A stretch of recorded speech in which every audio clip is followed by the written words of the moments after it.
This evening I will speak on a verse from Sri Chaitanya Charitamrita that was often quoted by Srila Prabhupada and is a well-known verse, is quoted by all Gauriya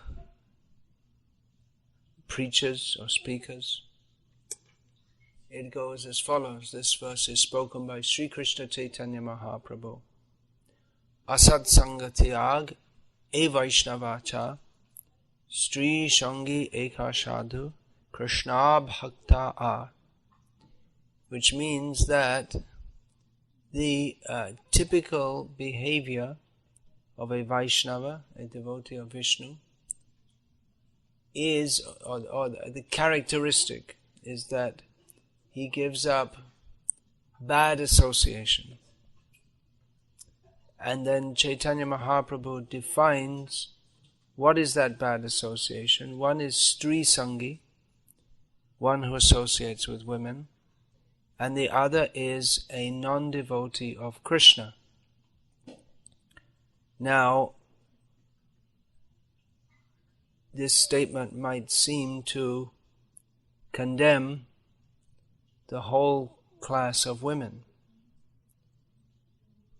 But Chaitanya Mahaprabhu came to save all the jivas in the universe, not only male humans. So this should be understood in context. Now, it is a fact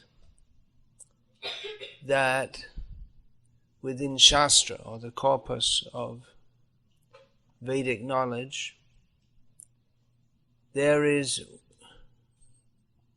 are many statements to the effect that one should, or one who desires the highest good, the highest perfection, should give up association with women. Or various words are used. Stri, Mahila, Nari, there are so many different words for woman. Particularly this word is often used, Stri, which comes from the same Sanskrit root as the word Vistar, which means that which is expanded, or that which expands. So this idea of expansion, materially expanding, dreams, ambitions, and practical property, practical goods, that is suggested, or an indication of that is given in the verse of Srimad Bhagavatam, in which Rishabdev, who was instructing his sons, stated, this is another verse often quoted by Srila Prabhupada, Pungsastriya mituni bhavametam tayoraho hridaya grantimahu ato griha kshetra sutabta vitaya janasya moho yamahammameti. How many of you have heard this verse? Yeah, if you listen to Srila Prabhupada's lectures and read his books, you'll find this is quoted many times. It's one of those harsh truths of the material world, which generally people don't like to hear very much. Janma, mrityu, jara, vyadhi, birth, death, old age and disease. These are truths. Truths means it's unavoidable fact of the material world, which people don't like to hear, but we have to hear if we are to become detached from it. And if we don't become detached from it, then we cannot become attached to Krishna. So the verse, this verse, Pungsastriya mituni bhavameta, the attraction, Srila Prabhupada translates this as the attraction between male and female is the basis of material existence. And when they join together, then a hard knot in the heart is formed. Then, ato griha kshetra, so there's this idea of vista, expanding. That from the attachment to wife comes further attachment to home, one's own personal property, or one's own country, janani janma bhumischa. What is that? Swargameva gariyase. This saying is there. It's not a transcendental saying, it's a very materialistic saying, that my mother, nowadays people don't care for their mother, but in civilized cultures they do. The mother and the motherland, the land of birth, I consider more glorious than heaven. So, ato griha kshetra, then children, particularly sons, relatives, friends, and money. So in this way, because of entanglement in family life, one becomes more and more embroiled or entangled in the concept of I, me, and mine, which is illusion. So Chaitanya Mahaprabhu said, Asat Sangati Age Vaishnavacha, that a devotee gives up bad association. Bad association means that which will entangle us in this material world. And first of all, he said that Stri Sangi, one who is attached to woman, is one kind of bad association. Now, at the same time, Chaitanya Mahaprabhu, is this a condemnation of all women and a condemnation of all everyone in the world except a renunciant? In the Shankara Sampradaya, that coming from Shankaracharya,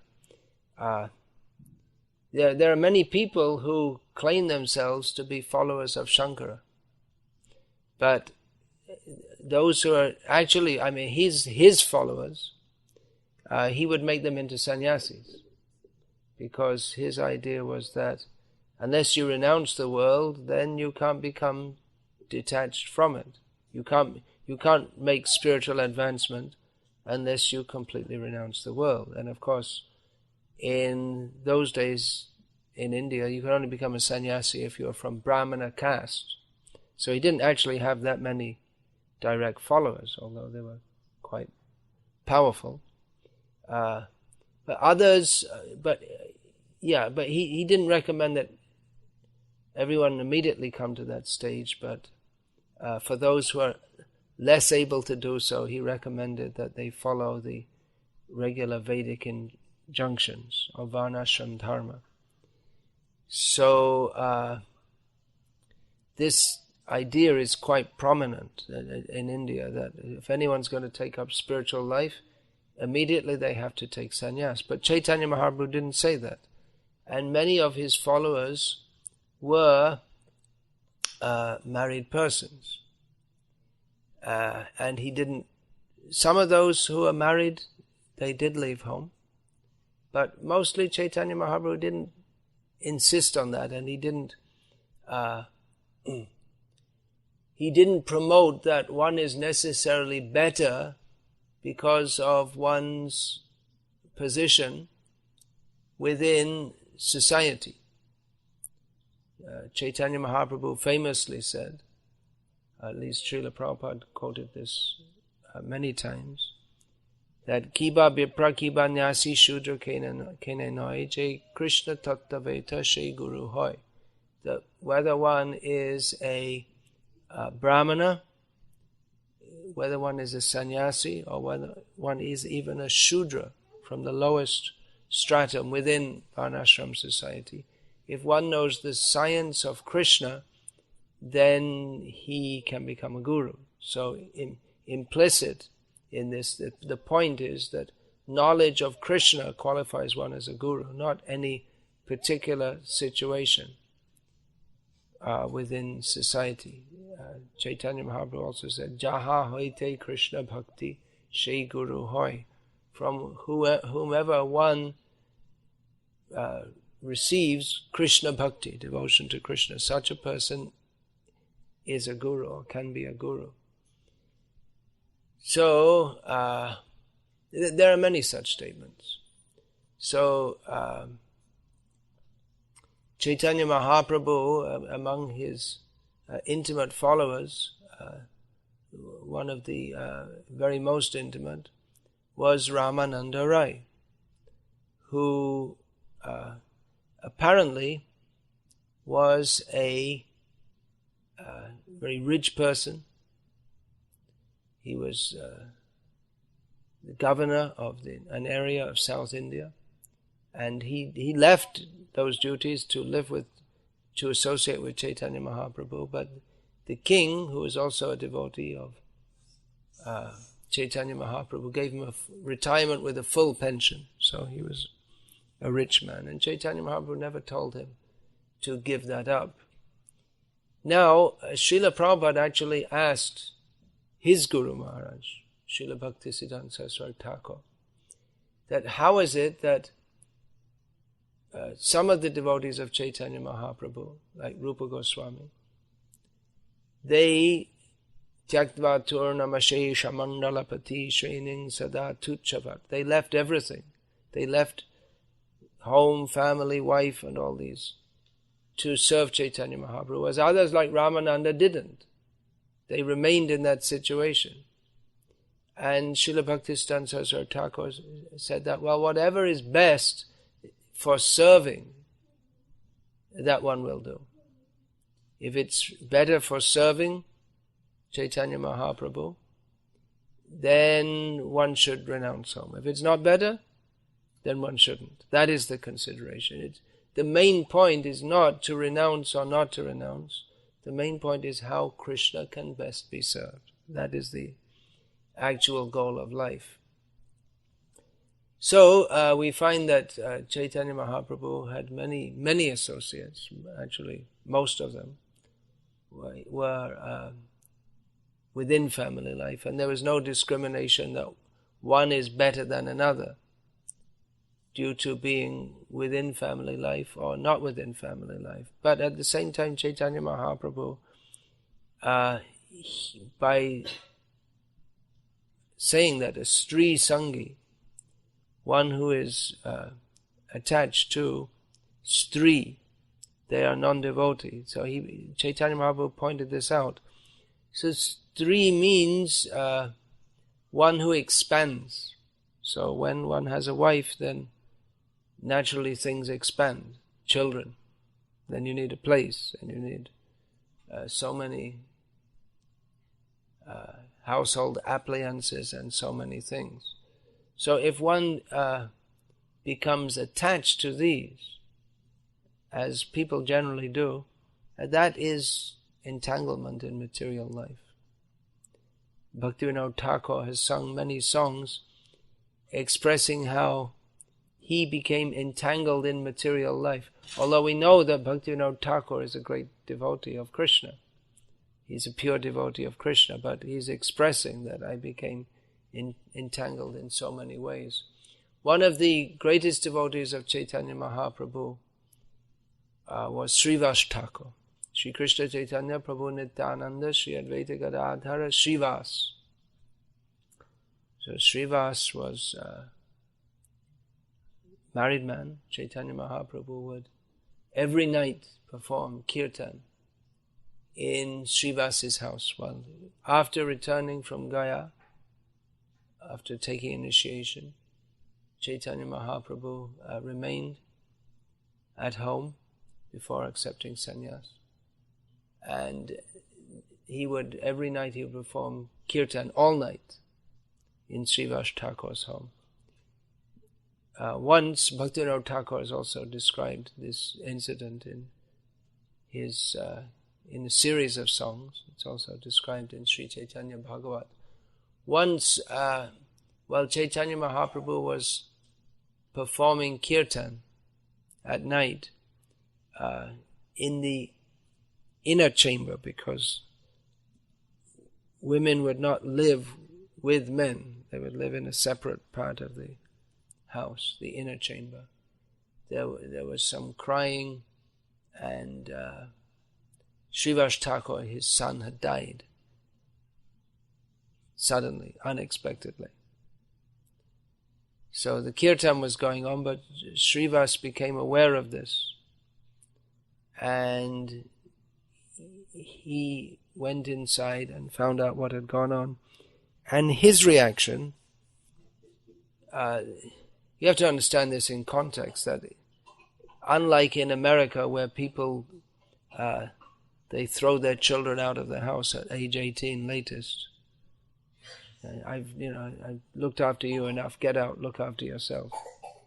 That in India, and especially in former times, that now India is becoming like the West in all ways, and it's not an improvement in any way. People are very much attached to their children, especially to sons. So when Srivas got the news, he became very upset. Why did he become upset? He told all the women, "Stop crying. You'll disturb Chaitanya Mahaprabhu's kirtan." He said, "If you don't all stop crying, I'm going to go and drown myself in the Ganga right now."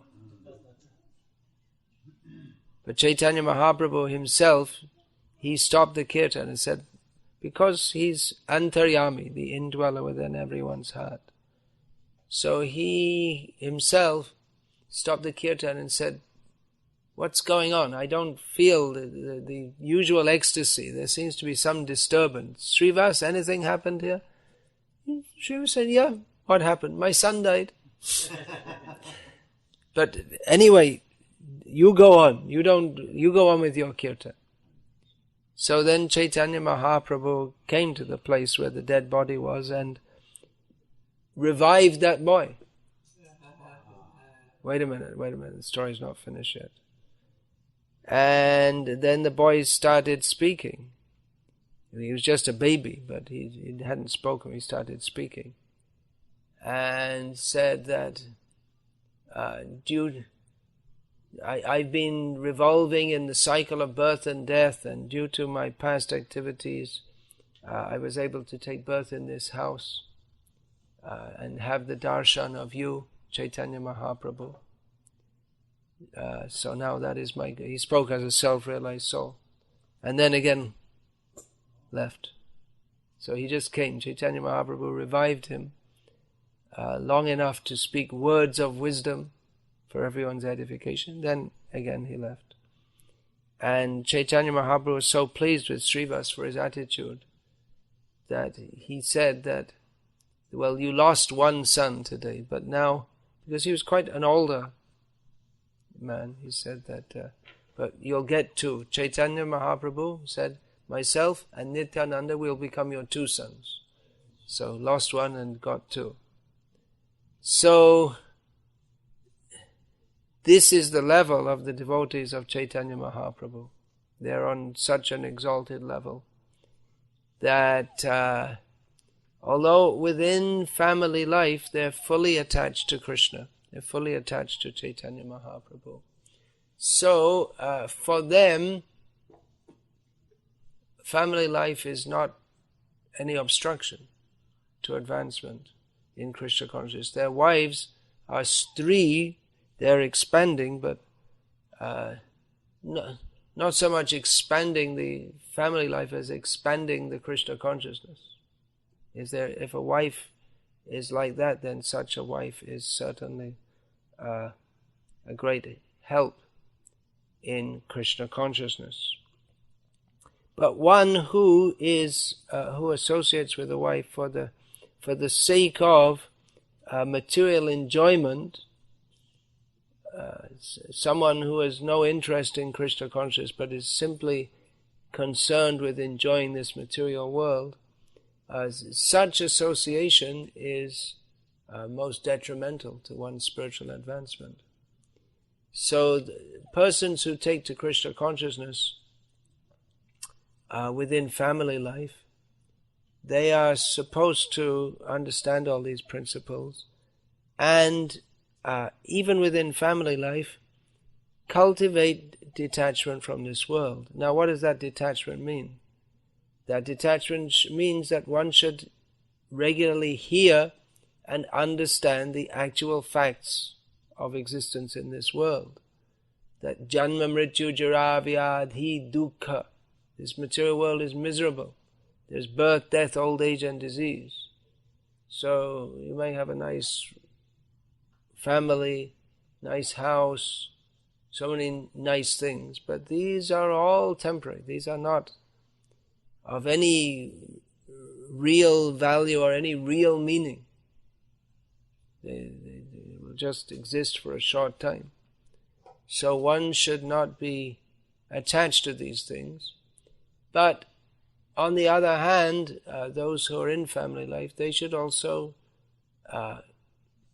not exhibit what Chaitanya Mahaprabhu called Markata Vairagya, which literally means monkey detachment. It literally means that a monkey is in many ways similar to a human being. But one thing a monkey doesn't have, may have many wives, not wives, but they don't have wives, there's no wedding ceremony, many girlfriends, and no responsibility. But he appears to be very detached. But what is that detachment? The kind of detachment where one doesn't care for anything in this world, not because of a higher principle, not because of attachment to Krishna, but just because he's a useless bum. That kind of detachment is that it doesn't take any responsibility, either materially or spiritually. That kind of detachment, Chaitanya Mahaprabhu called that monkey renunciation. So he warned Raghunath Das against that. Raghunath Das, who later was to exhibit among all the followers of Chaitanya Mahaprabhu the highest standard of renunciation. So all these points should be understood very carefully.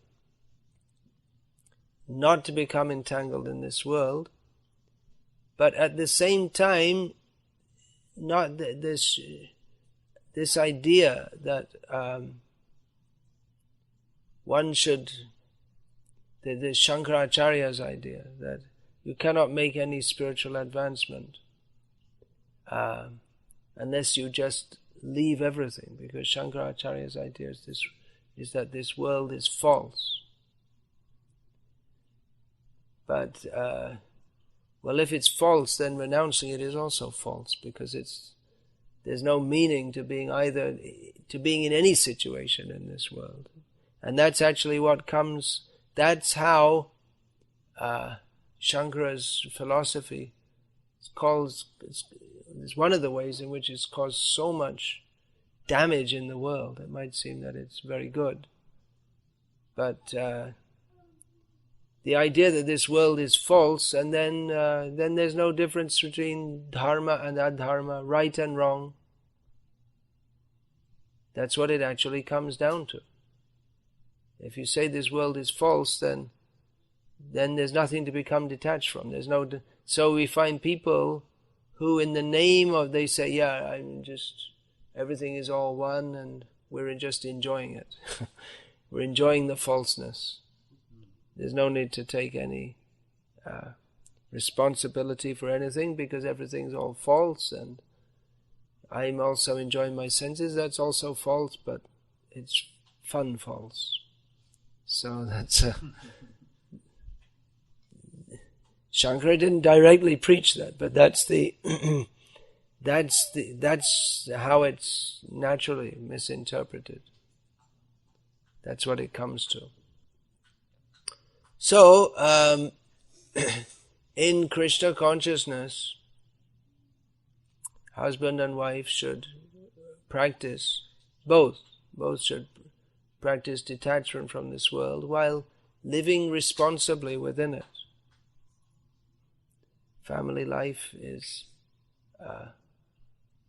not in and of itself a spiritual arrangement, but then for that matter, sannyas also is not a spiritual arrangement. anything in this material world has no value, but if it's in Krishna consciousness, then only it has value. So the idea of living in this material world to enjoy it, that is the particular symptom of that is through women. And we see that in the modern world, that everything is advertised with, actually it's become less now, maybe because of the feminist movement. It seems to become less. Everything is advertised with pictures of beautiful women, or just the whole idea of that we should enjoy this world that centers on sexual enjoyment. And the whole society is based on that. Srila Prabhupada would comment, seeing the big skyscrapers, and this is all just an expansion of sexual desire, to show we are very big, we own so much, everything just to impress women. So in Krishna consciousness, men and women both should understand that we are not men or women. We are all eternal servants of Krishna, but that we are in certain roles and certain bodies, and therefore we have to act according to the duties that go with those roles and those bodies. But in any situation, understanding the temporality of this world and the need to become attached to Krishna, everyone should practice detachment from sense enjoyment. One should not become an enjoyer of this world. There's one anecdote which was told to me by one of Srila Prabhupada's godbrothers, that once he was traveling in a train, and at this time, when I met this godbrother Srila Prabhupada, he was elderly. He's passed away now.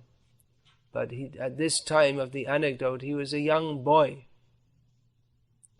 maybe in his early 20s, something like that. In India, that's still called a boy. They're not considered to be mature until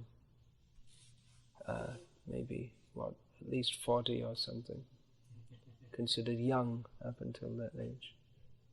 So he was a young boy, and one sannyasi of the Gauriya Math entered they were traveling by train, and one sannyasi of the Gauriya Math was in another compartment, and he entered their compartment, came to see the brahmacharis in that compartment, and he saw this devotee, Jyoti Shekhar was his name, and he looked at him and said, "Stri Sanga Korcho, you're associating with women."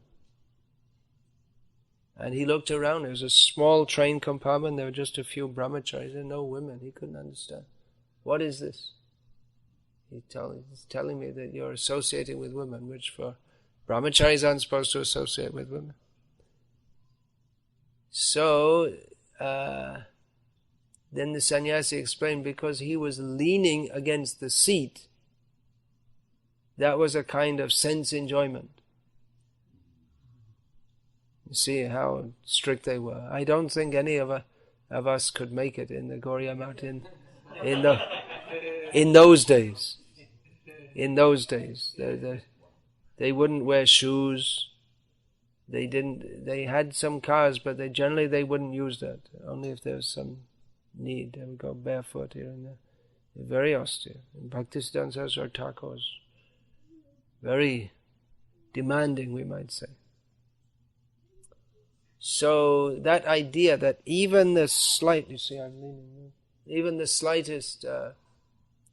comfort, even bodily comfort, if we indulge in that for the sake of some personal enjoyment, that is an obstruction to our advancement in spiritual life. Just see. Now we may not be that strict. Srila Prabhupada didn't demand that we be so strict like that. But at the same time, we should understand this principle that any desire to enjoy this material world, or even to be comfortable within it, means that we're going to have to come back into this material world. So, while living in householder life, it's understood not everyone can come immediately to that standard of full detachment, but while living in family life, one should cultivate that understanding that we are only meant for the service of Krishna. Nothing is meant for my enjoyment. So, just like we see here in this house, there are pictures of Krishna everywhere. There's a picture of Prabhupada. I'm looking, I don't see on the walls. Yeah, but I don't see on the walls. It's good to have in the main room of every house pictures of Srila Prabhupada in every home, every Vaishnava home. You have a prominent picture of Srila Prabhupada. So this is all to remind us that we are here to serve Krishna. We're not here to imitate materialistic, sensual enjoyers. In other words, Vaishnavas may live in family life. That's completely part of Chaitanya Mahaprabhu's culture. Although, if there are young men who are enthusiastic to accept that training, we are very enthusiastic also to give that training in brahmachari life. But whichever situation one may be in, one should cultivate a strong sense of Krishna consciousness. And Vaishnava Grihastas should not be like, they should be quite distinct from the materialistic enjoyers. Should be quite a different atmosphere in the homes. It's not of Vaishnavas. This spirit of that we are here to enjoy the world, that should be absent. It's not that one has to sleep on a bed of nails or flagellate yourself. You know what that means? Whipping yourself. There's these Shia Muslims do that. One festival. And they whip themselves. So that's not required. One can live relatively comfortably, but one should live for the sake of serving Krishna, and not, just like we see in materialist homes, they fill the house up with all kinds of junk. Their cupboards are just overflowing with so many games they buy for their kids, which the kids never play, never use, or 70 pairs of shoes or something. Or how many can you wear? Maybe you need for the summer and winter different shoes and like that. But just this, in America at the present time, there's this this idea of accumulating more and more. People accumulate so many clothes, far more things than they need, and people are just buying things, shopping addiction. But a Vaishnava should be intelligent, not to be sucked into that. This idea that you have to buy so many things. Keep things simple. Life is better when it's simple. This idea that it's better, the more you get, the better life is. But no, it just becomes more and more complex. So keep life simple. Even Chaitanya Mahaprabhu's kirtan, Mridanga kartals, very simple. Very simple. The whole spirit is very simple. Mridanga kartals, simple tune, simple mantra. Everything but sublime, very elevated consciousness. Whereas in modern life is the opposite. Simple living and high thinking in Krishna consciousness, and very complex, apparently high living but the no thinking of any kind, just not even simple thinking, but just stupidity. Just the whole modern society works on the principle that people are stupid, and they're required to be stupid to be an upright citizen of the United States of America. It's required that you're stupid. Even if you have a PhD or whatever, you're required to be a consumer, which means that you're stupid. You buy all kinds of things that you don't need, and they advertise all kinds of things that you don't need, and people buy it because it's in an advertisement. The advertisement incites their lust and their greed for all kinds of things that you don't need. So devotees should be high thinking, more intelligent. That you get from reading Srila Prabhupada's books. That gives intelligence. The people don't have any intelligence. The schools and colleges, they won't give you any intelligence. They develop a sophisticated sense of sophisticated stupidity, you could say, not actual intelligence. If people were intelligent, then they'd be Krishna conscious. They'd see this material world is simply miserable, and that we should, even we may not want to say this outside, but even the religious systems that people have, they are really for people of very undeveloped intelligence. These ideas, like, for instance, that someone ate an apple, and therefore all the suffering in the world is because someone at some point in time ate an apple. I mean, a lot of people believe this in this country, but it's really,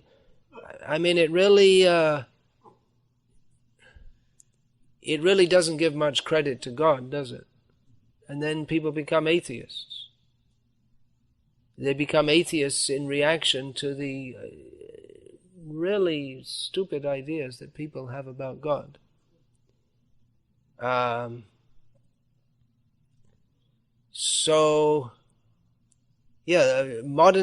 material world in general and modern society in particular is meant for cultivating ignorance. Maya means illusion, ignorance. And that ignorance is exacerbated by the contact between a male and female for sense enjoyment. Therefore, devotees, they should develop, that's the very meaning of being a devotee, to develop a different consciousness. Krishna consciousness means a different consciousness to that of materialistic consciousness. It's the two kinds of consciousness don't go together. You can't properly be a devotee of Krishna and an enjoyer of this material world, because enjoyment of this material world, the tendency to do so is the very tendency that it's opposite of Krishna consciousness. Krishna consciousness means to understand that Krishna is the supreme enjoyer. We are meant for service to Him. We are meant for His enjoyment. Everything is meant for Krishna's enjoyment. So that spirit should be cultivated. Then one will be safe from the danger which is there in material life and very prominently in householder life, if one has this spirit that we are here to enjoy. Once, this must have been 1976, I guess, Srila Prabhupada had an interview with Mike Robinson of the London Broadcasting Corporation, which sounds very grand, but it was just some small radio company which probably went out of existence quite soon after that. LBC, I guess, sounds like BBC. So anyway, that interview is published in the Science of Self-Realization. Prabhupada said to publish that. He said it has 90% of our basic philosophy in there. So one of the first questions of Mike Robinson, I was there when it was an open darshan while he was interviewing Prabhupada. So he was asked very good questions. And one of his first questions to Srila Prabhupada was, what is the purpose of life? It's a great question, right? Mostly reporters and journalists, they used to ask Prabhupada questions like, why do you have shaved heads? So, but he asked good questions. So Prabhupada replied, and I was really surprised at Prabhupada's reply. Prabhupada said, to enjoy. I was surprised. I thought Prabhupada would say the opposite. That to become detached from this material world. Prabhupada said, to enjoy. And then Srila Prabhupada went on to explain that by nature, everyone is happy. To want to be happy is natural. But in our present situation in this material world, we cannot be happy. We're seeking happiness in the wrong place. Therefore, we should find out that place where we can actually be happy, which is at the lotus feet of Krishna, in Krishna's service.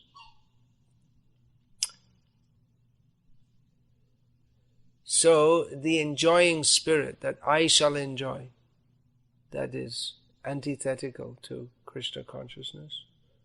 To understand that we are all meant to serve Krishna, to cooperate together to serve Krishna. That is Vaishnava association. That is conducive to, that is Krishna consciousness. That has to be cultivated. Now, it can be very difficult in the modern world where, or actually at any time, in any time, pretty much in any time, place or circumstance, if anyone wants to be Krishna conscious within this material world, others will discourage. Don't. Or be Krishna conscious, but not too much. That's another common one. So, one can make good, positive, strong advancement in Krishna consciousness in any situation. But one needs to be carefully guided, accept that guidance. We may not like it. If we talk about different pastimes of Krishna, those who are devotionally inclined, they will like it. But they don't always like to hear about these topics, how we have to become free from the desire for sense gratification. They may not like to hear that, but we need to hear that. If we don't hear that, then the tendency is to become again entangled in sense enjoyment. Because we've had that bad habit for many, many lifetimes. And it seems natural to us. Srila Prabhupada sometimes used to quote a Bengali song. It may have been popular in his childhood. What is that now? Chog jodi bhalo lage keno dekhbo na. If I like to see it, then why shouldn't I look? You understand Bengali? If my eye likes it, then why shouldn't I look and see? But that tendency, let me just follow my senses. Then what will happen? Sharira vidyajal jara indriya tahe kal. This body is a network of ignorance, and the senses are the jara indriya, the materialistic senses, the senses attracted to matter. The senses which are attracted to matter, they are like a death knell. Death knell means kala, means time in this context, means death. So the solution is to perform devotional service to Krishna. What is that service? Sarvopadhi vinirmuktam tatparadvena nirmalam hrishikena hrishikesha sevanam bhakti ruchate. To engage all the senses in the service of Krishna. Tava ichha mate indriya chalana. All the senses, they should be engaged according to Krishna's desire.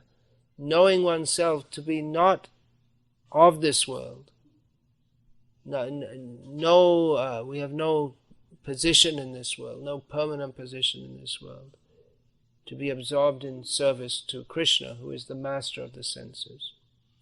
That example is given by Krishna in Bhagavad Gita, that a transcendentalist should be Padma Patram Ivambhasa, like a lotus leaf, which grows in the water, but it remains above the water, and although it's surrounded by water, even if the water touches it, it'll fall down. It won't remain. Water cannot remain. Have you seen the lotus leaf? If you put water, it won't absorb in it. It'll remain completely separate and will roll off. It forms like a round bubble of, in scientific terms, I guess it's like that. I can't remember. It's like that skin around it. It doesn't settle, to put it in simple terms. It doesn't settle on the lotus leaf. So a devotee, he lives in this world, sees everything, hears everything, touches, tastes, but that is his ideal, that no attachment. Be attached to Krishna. So there are some thoughts. Krishna Bhakta, the other asat or bad association, is the non-devotee, any kind of non-devotee. So there's one kind of non-devotee who's also not a Stri Sangi. He's not a materialist. He's not interested in sense enjoyment directly, and that is, but it's still not a devotee. And that is the impersonalists, who they are apparently detached from this world, but they are not devotees of Krishna. And there may be impersonalists. Of course, Shankara, he made the sampradaya, which is very strongly established in India, the Advaita, so-called Advaita Siddhanta.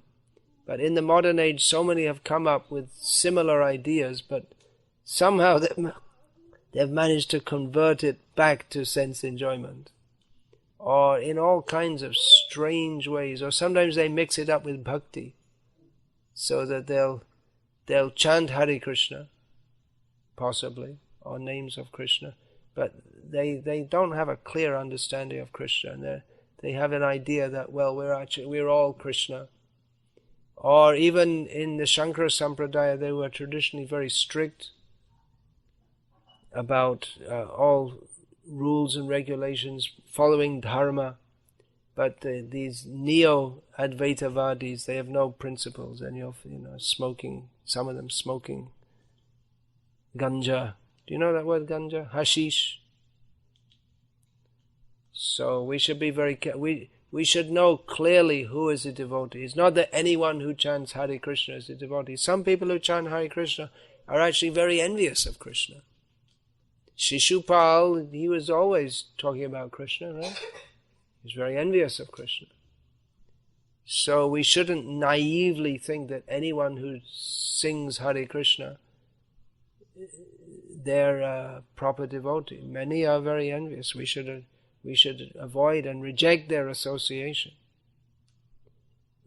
To understand all these points, Siddhanta Balya Chitte na Karaha Alash, Eha Hoite Krishna Lage Suriramanas. This is very important instruction of Chaitanya Charitamrita, that we should not be lazy in the matter of understanding the proper philosophical understanding of Krishna consciousness, because by doing so, our mind becomes strongly attached to Krishna.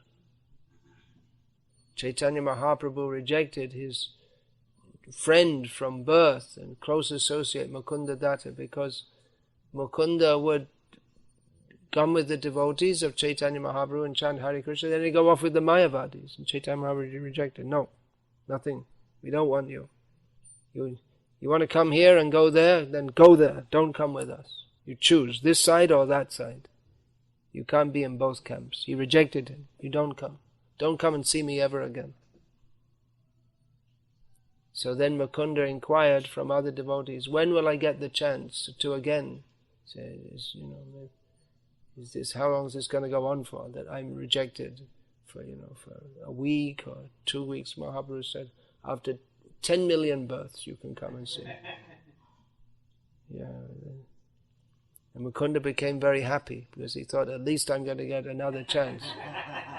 You see, he could understand what a severe offense he had made. And then Chaitanya Mahaprabhu, seeing that Mukunda was going to patiently wait so long, he said, all right, you come now, but don't go there. He was very strict about this. So we should be also. If we keep good association, very clear in what our goal is, understand the principles, then we can make proper advancement in Krishna consciousness. Hare Krishna. Any questions about this? Yes, please. Regarding the Adam and Eve and the apple. Yeah. Well, it's not actually what's stated in the Bible, but that's how it's interpreted. There's no apple actually in the Bible. It just says a fruit. And the snake, it just says there's a snake, a talking snake. It doesn't say it's Satan. That's all later interpretation. Yeah, you want to read something? Very short paragraph from Krishna book. Yeah. And then the question will become obvious. Mm-hmm. My dear Lord, may I inform you that this boy, this is a story of Balmasura, that this boy, whose name is Bhagadatta, is the son of my son, Balmasura. So this is Balmasura's son. He has been very much affected. Balmasura has been just killed. This has all happened. Yeah. Balmasura's father, the grandfather of the boy, speaking this. So this boy has been very much affected by the ghastly situation created by the death of his father, and has become very much confused and afraid. I have therefore brought him to surrender unto your lotus feet. I request your lordship to give shelter to this boy and bless him with your lotus feet. I bring him to you so that he may be relieved of the reactions of all the sinful activities of his father. Mm-hmm. Yes. Karma can be shared karma. That's also. Simply by associating with sinful people, one becomes sinful. So that's a fact. Actually, this Adam and Eve story, the point there that we can understand from a Vaishnava perspective is to disobey the orders of God and to act for one's own enjoyment separately from Him. That's the point. And yeah, if one associates with sinful people, one becomes sinful. One should actually reject a sinful father, mother, or whatever. This Vibhishana became famous and accepted as a great devotee. He tried so many times to counsel Ravana, you are doing wrong. But Ravana would not accept, and therefore Vibhishana left him. Mandodari, Ravana's first wife, she also counseled him again and again, but she didn't leave him. And she's glorified for that. Oh, you have to teach her. There's practical point. Teach your children not to step over mridangas. It's all part of Vaishnava culture. Don't step over anything, practically. Yeah. And yeah, you can put it up better than put it on the floor. Yes, please. Maharaj, there's, I know when I was... This recorder will pick up all the questions nicely. Huh? Yeah. When I was going from brahmacharya to grihastha, I felt that there was a lot of confusion. Yeah. And I felt this actually from other young men. There's confusion between brahmacharya and grihastha, and the confusion comes, am I doing the right thing? And it's only after 20 years now that I understand I did the right thing, because I have a little grasp of Varnashram Dharma. I know where I'm situated, what makes me happy and Krishna conscious. But during that point of the confusion time, that void between brahmacharya and grihastha, there's almost a whiplash effect of am I doing the right thing? And if I'm not doing the right thing, am I sinning? Am I just am I on a path to hell and all this? What is a good read for us within our Shastra, especially within Chaitanya Charitamrita, that we can get an example of? Well, actually, I have to write my book on family life in Krishna consciousness. I already wrote the notes for it, but it all needs organizing. It's a funny thing that people, they need books. There's so many books to guide in family life and all for materialistic people. They're mostly all based on, pretty much all based on foolish ideas of psychology and misconceptions. So people by reading these books, people get into a worse situation because they have wrong ideas. Just like they stress so much on compatibility, for instance. Whereas the Vedic culture, relationship between husband and wife and between anyone and everyone is based on dharma, responsibility. The compatibility means that, we're not getting on, okay, let's split up because we're not compatible. But in dharma, there is no splitting up between husband and wife. It's a very confused society. And even in the Western world, until fairly recently, people were meat eaters and everything, but they got married and they stayed married and they didn't have any major problems as people do today. The modern world is, you must have noticed, people are extremely confused. The culture gives no shelter. There's no shelter within family life, even after one's married. I mean, traditionally the shelter was there, the elders, but nowadays people don't want elders because they're an obstruction to sense enjoyment. The whole family life is based on sense enjoyment, which means it's a disaster from the very beginning, because sense enjoyment means to exploit matter and to exploit others. Whereas again, in dharmic culture, the basis is service to others, responsibility.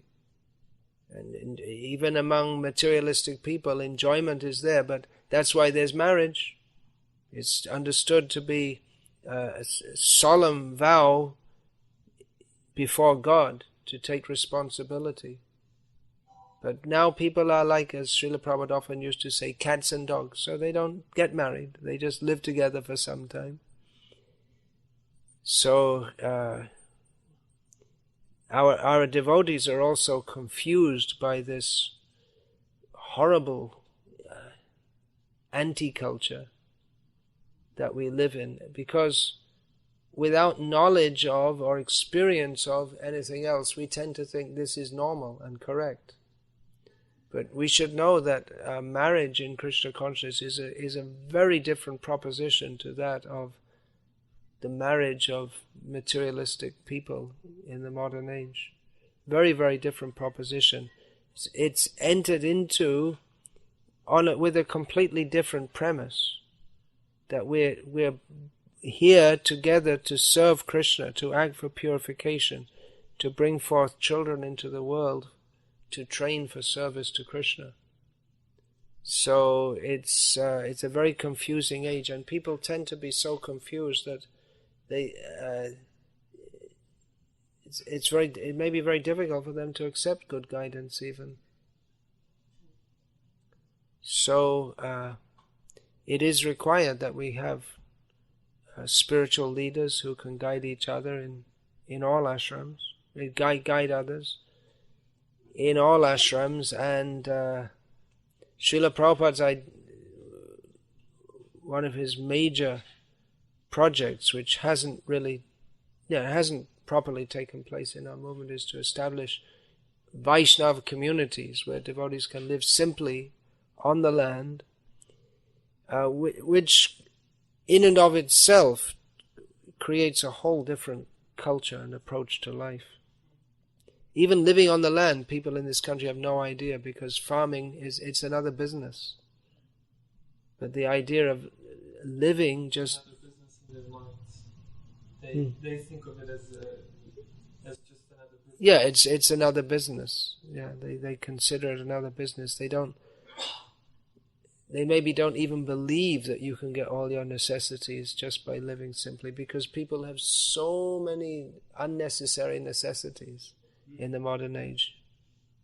Nowadays you can't live without a cell phone, but everything costs money. So then you need to produce, even if you're living on the land, if you want to have all these things, then you have to produce more than just your need. And then to do that you have to work hard, and then you have to get machines, and blah, blah, blah, blah. You just get entangled more and more. So as long as we are in this society, our devotees are going to...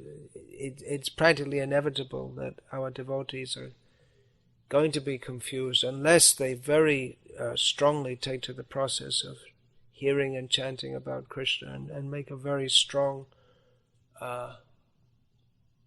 sankalpa, determination, vow to be Krishna conscious.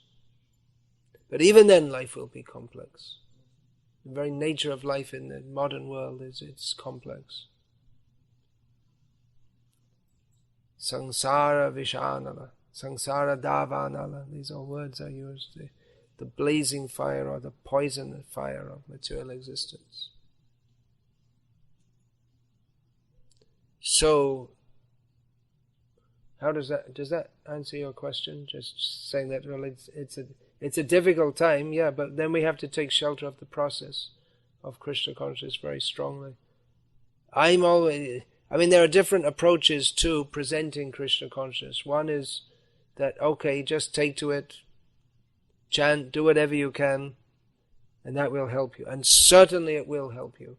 Anyone who takes to Krishna consciousness in whatever way, they will certainly be benefited by that. But on the other hand, another approach is, come on, let's get into it really, fully, seriously. Because you can't get the full benefit by the half-hearted approach. Ye yata mang prapadyante tangs tathaiva bhajami aham. Krishna reciprocates as much as we surrender to him. So, Atma Nivedana, fully surrendering ourselves to Krishna, that's the ultimate stage that we have to come to. And we should focus on that and aim to move toward that. At the same time, we should understand that we do have material attachments, and that we just to try to throw them off may not be that easy. Therefore it may be required to enter family life. Which means, not for the sake of cultivating material attachments, but for the sake of dovetailing those attachments in Krishna's service. Knowing that if one finds oneself in a situation where by trying to live as a brahmachari, one's mind is excessively agitated, then it's not properly situated. Yeah, some? My memory serves me, I listened to a lecture of Prabhupada where he speaks about the subject of shared karma, even saying neighbors. And my question is the implication of that we're sharing karma of our society, our neighbors, and who we're associating with. To get rid of that means to, like Vibhishan, preach to our society, preach to our neighbors. Yes, that's good. We should preach to others. If we're not preaching against this, then what is that? Monam sammati lakshanam. That silence means consent. So we should preach. Yeah, it's a good point. We should preach against that. We may partake, unless we are preaching to uplift others, then by our implied consent, we may be will be affected by their attitude and their consciousness.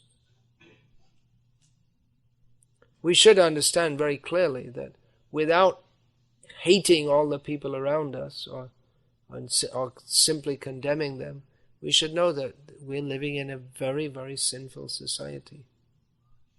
This is not how people should live. If one feels comfortable and natural in this modern materialistic society, then he's not properly situated in Krishna consciousness. This apparent comfort of life in middle-class American cities, we should know this is acquired at the expense of tremendous violence to jivas and to the earth. It's a sinful society. If we're to clearly understand. Yes. The moment we deal with people outside, work, school, whatever we do, these are the people, the Sri Sanghi and they're all Sri Sanghi, yeah. They're not Krishna devotees, that's for sure. And a lot of times we may not be able to preach to them, but at the same time to progress in whatever we are trying to do, we have to associate with them in a distant way. How do we balance? How do we balance that? Well, there the answer came. We should preach. Unless we're preaching, we may not be able to, in our work situation, it may not be advisable to preach very directly. But still, if we're associated with people day after day, we should want to try to help them in some way, isn't it? So maybe give them prasadam, or keep a picture of Krishna on your desktop or something, so let people know you're a devotee, isn't it? And then at some point they may inquire about that. Give them, at least try to give them some prasadam. Try to help them. If we're followers of Chaitanya Mahaprabhu and we're associated with people day in and day out, then surely we should want to try to benefit them. And we can preach to others by maybe not those we're directly, more directly we can preach by going on Harinam Sankirtan, by distributing books, even right there at the temple. There's so many people are coming to the restaurant. There's facility. I mean, just bring them into the temple and show them around. I mean, there's so many things. There's tremendous scope here. And definitely anyone who comes, they know we're Hare Krishnas. There's no, they don't have a big hang up about that. So you can invite them into the temple, and definitely after taking prasadam, they're going to be, anyone will be impressed. Even from just like an artistic or aesthetic viewpoint, the temple is very impressive. And then that provides a platform to speak further.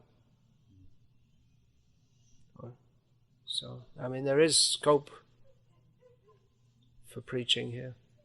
More. So, it's the duty of all followers of Chaitanya Mahaprabhu to preach the message of Krishna consciousness within everyone's capacity. We should do that. And that will help to keep us free from the bad effects of having to mix with materialistic people. Although, you can bear in mind also,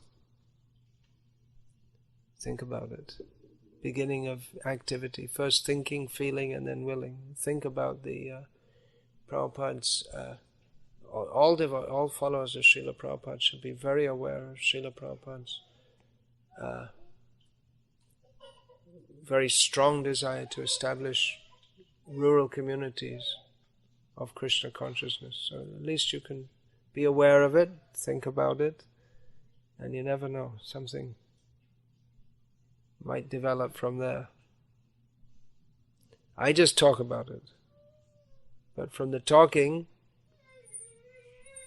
others are acting.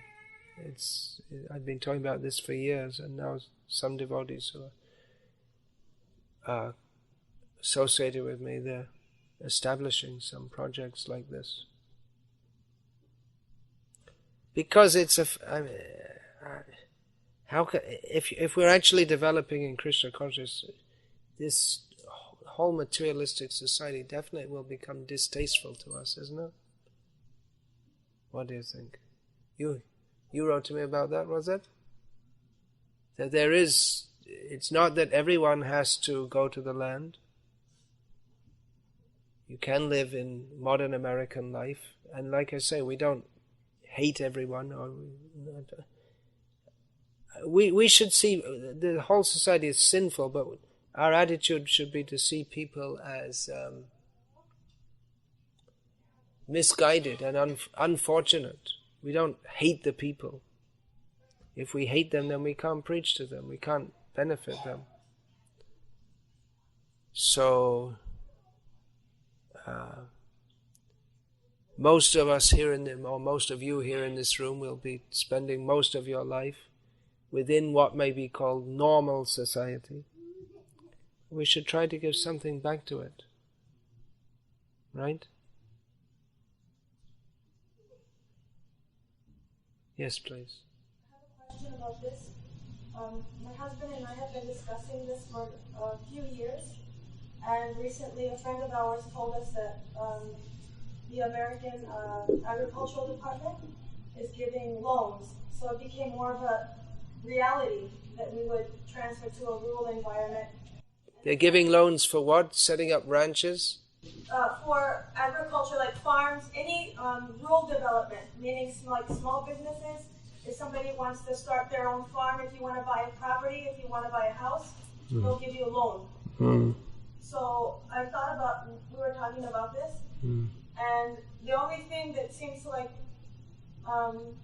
we have like a desperation for pure association, and I thought, like, what's going to happen if we go to a rural environment? I already feel like so much separation from, to really relish pure association. Like, what's going to happen to us if we go like that kind of environment? Well, Srila Prabhupada wanted to establish rural communities of devotees. So how do we make that a reality? Because I've seen the devotees that have a home or a preaching center in a rural environment. It's like very neglected, or just. No, but rural communities. Yeah. It's not so much recommended that you go alone into the wilderness. No, not meaning like preaching centers and like an actual community where there's. Yeah, a community is itself preaching. If we have a good Vaishnava community, so many people will like to come and see how we're living happily in Krishna consciousness. That in itself is a kind of preaching, isn't it? There are farms in Southern California where people pay money to go there and dig for these people, work on the ground, in the dirt, and plant stuff for them, and they pay to do that. Yeah. And then, after 3 months they leave. This is what my parents do. They do what? My parents, they've started 3 farm communities. And they have Vaishnava communities? Farm. Yeah, but Vaishnava farm communities. And they have karmis come and and plant everything, raise everything, toil, dig it up, and then my mother cooks it and offers it.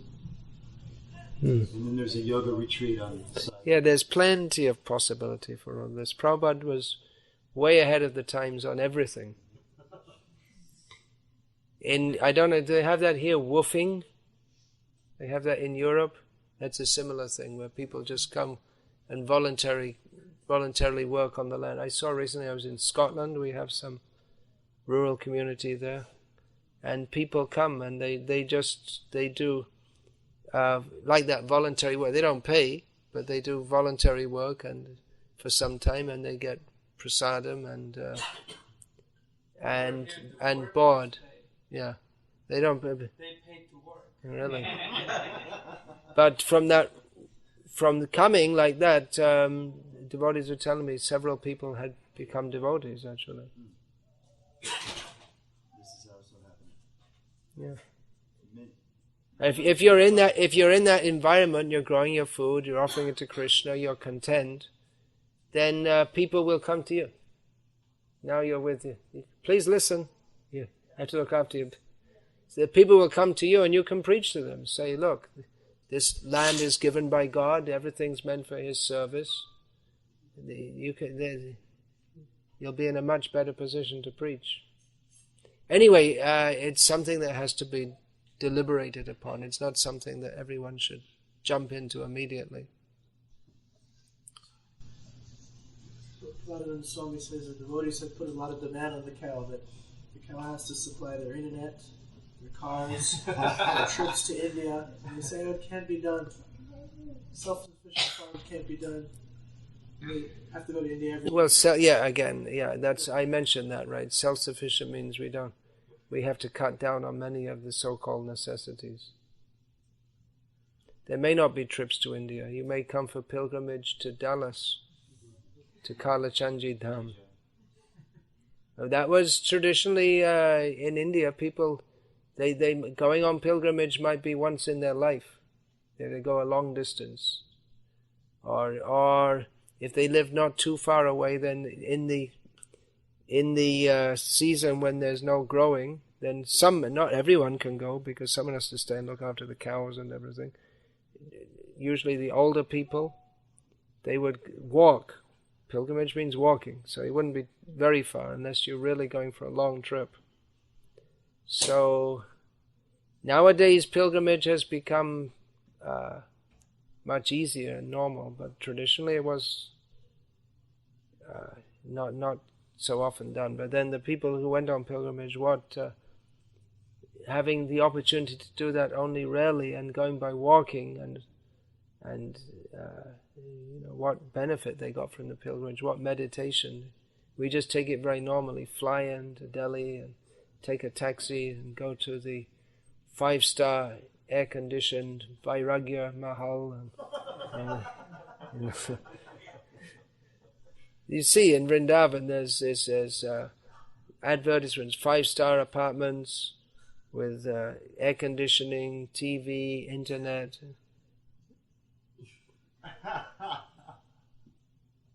So you could maybe come in every so often to Kalachandi Jam and make in the village. You can make worship of Krishna. That should be there also. Anyway, you can think about it. Like I say, probably most of you won't do this, but you could maybe support others who have the wherewithal and to do it. And the point is, wherever we are, if we are in this modern society also, within this situation, really do our best to be Krishna conscious and to try to bring others to that also. There's tremendous facility here it's very, very presentable, isn't it? It's a good facility for city preaching. So bring others.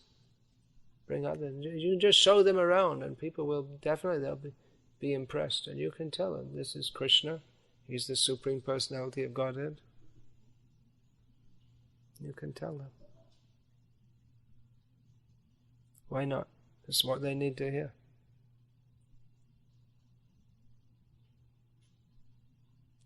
So, in the Sankirtan movement, it's a group effort. So, I can suggest that you all participate more and more in the group effort to let the people of Dallas know who the real boss is over here. Different people are looking for votes, but Krishna doesn't need any votes. He's always superior. You aim for the time when the mayor of Dallas, on coming to office, the first thing he'll have to do is go and bow down before Kalachandji. That day should come. I think we'll finish now. It's getting a little late for all the early risers. Yeah. You really thought he was wonderful? What struck you as wonder in particular? I like the story about Chaitanya Mahaprabhu that you explained. You have to be one way or the other. Material life or spiritual life, you can't be in both places. All right, okay. I had a question about children, Maharaj. How do we raise our children to be humble so that there is no pressure? They don't feel like we are pressurizing them and there's conflict. Yeah, it's a completely different culture. The culture makes you non-humble. It's for making... Humility is seen as a fault. Humility, I don't think... Is the word even there in the modern dictionaries? Maybe it's like an archaic, they'll list it as an archaic word or something. No, it's the word they use is lack of self-esteem. Yeah, lack of self-esteem. Humility doesn't mean this cringing. Srila Prabhupada was humble, following in the footsteps of Hanuman, attacking the demons. Humility means to serve Krishna. So it's not that you just teach people to be humble. It's all part of the package. All these qualities come together. Teach the children that we're servants of Krishna. If they understand that, that is humility. This cringing obsequiousness or sycophancy, or in modern American, licking the backside, is that's not humility. Humility means to act in one's position as a servant of Krishna. Do the needful, whatever is required for Krishna's service. But definitely is a challenge raising children in the modern society. We see that Srila Prabhupada's formula was, if the parents are Krishna conscious, then naturally the children will want to follow.